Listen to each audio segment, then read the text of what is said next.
सलाम पढ़ना ये वाजिब है और नमाज में जो हम कायदे की हालत में पढ़ते हैं वो सुन्नत है। और हुजूर की किसी पसंदीदा चीज को, महबूब चीज को अपनाएं तो उस पर दुरूद सलाम पढ़ना ये मुस्तहब है।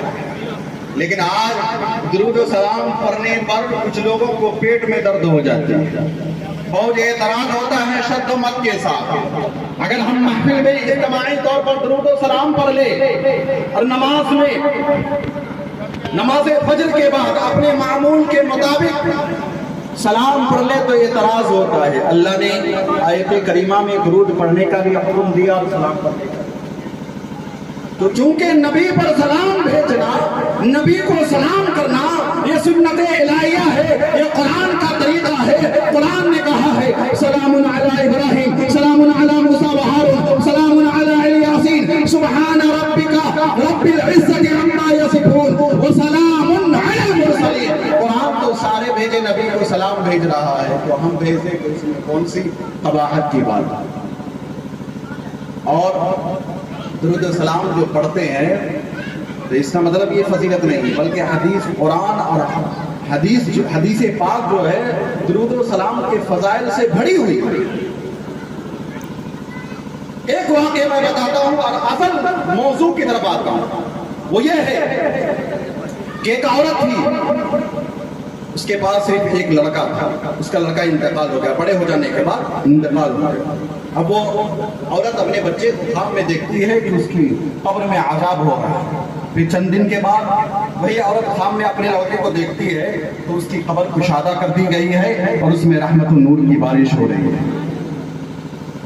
तो वो औरत ख्वाब के आलम में अपने बच्चे से पूछती है कि आज से पहले मैंने तुझे देखी तो तुम अज़ाब कब्र में मुब्तला थे, आज क्या बात है कि तुम्हारी कब्र कुशादा कर दी गई है और उसमें रहमत और नूर की बारिश हो रही है। तो वो बच्चा ख्वाब के आलम में ये जवाब देता है मर्रा रजुलन बिल मग़फ़िरति वसल्ला अला नबी सल्लल्लाहु अलैहि वसल्लम व अहदा सवाबहा लिल अम्वात। कि कब्रिस्तान से एक आदमी का गुजर हुआ, उसने नबी करीम सल्लल्लाहु अलैहि वसल्लम पर दुरूद और सलाम पढ़ा और उस दुरूद और सलाम का सवाब मुर्दों को बख्श दिया।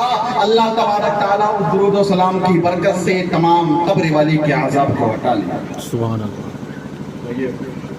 एक मरतबा सभी लोग जिंदगी को पढ़िए अल्लाहुम्मा सल्ली अला सय्यिदना शफीअना नबीना हबीबना मौलाना मुहम्मद बारिक वसल्लम सल्लल्लाहु अलैहि सलातो व सलाम अलैका या रसूलल्लाह सल्लल्लाहु अलैहि वसल्लम। अल्लाह तबारक तआला ने फरमाया इन्ना नहनु नज़्ज़लना ज़िक्रा व इन्ना लहु लहाफ़िज़ून, कि हमने कुरान को उतारा है और हम ही इसकी हिफाजत करने वाले हैं। कुरान वो किताब है जिसमें हर तरह के मसाइल मौजूद हैं। हर उलझे हुए मसाइल को साफ सुथरा करना ये कुरान मजीद की खूबियों में दाखिल है। कुरान जुल्म बग़ावत को रोकने वाली किताब है, अमन आश्ती का पैगाम देने वाली किताब है, मजलूमों को हक दिलाने वाली किताब है, अदल इंसाफ को आम करने वाली किताब है और चोरी और ज़िनाकारी पर पाबंदी लगाने वाली किताब है। नबी आखिर ज़मा जनाब मोहम्मद रसूलुल्लाह सल्लल्लाहु अलैहि वसल्लम इस खाकदाने गीदी पर जब तशरीफ लाती है तो साथ साथ ये जुल्म पर बड़े को रोकने वाली किताब, अमन-ओ-आश्ती का पैगाम देने वाली किताब जनाब मोहम्मद रसूलुल्लाह सल्लल्लाहु अलैहि वसल्लम पर नाजिल हुई। जानते हैं ये कुरान मजीद हम तक कैसे पहुंचा? सहाबा इकराम ने, ताबईन ने बड़ी मेहनत से हम तक कुरान मजीद को पहुंचाया। और वाक़या यूँ है कि हज्जतुल वदा के मौके पर 1,24,000 सहाबा इकराम मौजूद थे। जब अल्लाह के नबी सल्लल्लाहु अलैहि वसल्लम का वसाइल ज़ाहिरी हुआ, वसाइल ज़ाहिरी हो जाने के बाद हज़रत अबू बकर सिद्दीक़ रज़ी अल्लाहु तआला अन्हु की दौरे खिलाफत आई। तो आपके दौरे खिलाफत में तारीख़ इस्लाम की बड़ी जंग हुई जिसका नाम है जंग यमामा। उस जंग यमामा में एक रिवायत में बदलाती है कि 800 या 700 सहाबा इकराम, एक रिवायत में बदलाती है कि 1200 सहाबा इकराम शहीद हो गए। और वो सहाबा शहीद हुए जिन्हें कुरान दिया था, जिन्हें कुरान मुकम्मल उनके सीने में महफूज था।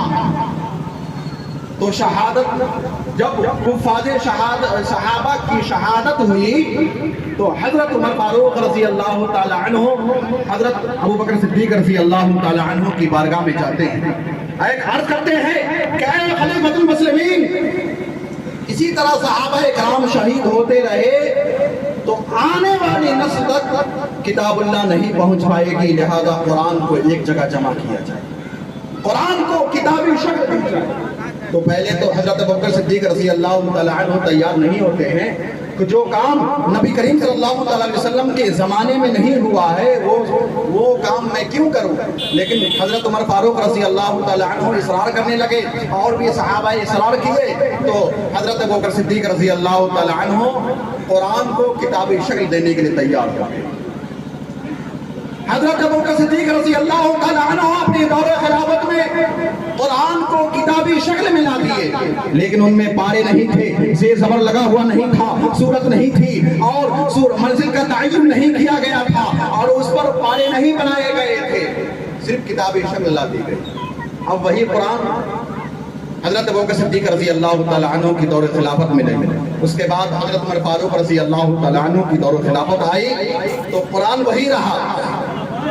پھر اس کے بعد حضرت عثمان غنی رضی اللہ تعالیٰ عنہ کی دور خلافت آئی، جب خلیفہ بنے، امیر المؤمنین بنے تو حضرت عثمان غنی رضی اللہ تعالیٰ عنہ کے ابتدائی دور میں، دور خلافت کے ابتدائی دور میں وہی قرآن تھا، لیکن ہوا یوں کہ اس قرآن مجید کو عرب لوگ اپنی اپنی زبان میں پڑھنے لگے۔ عرب میں مختلف زبان تھی، لوگ اپنی اپنی زبان میں پڑھنے لگے تو زبان کے اختلاف ہونے کی وجہ سے فتنہ پیدا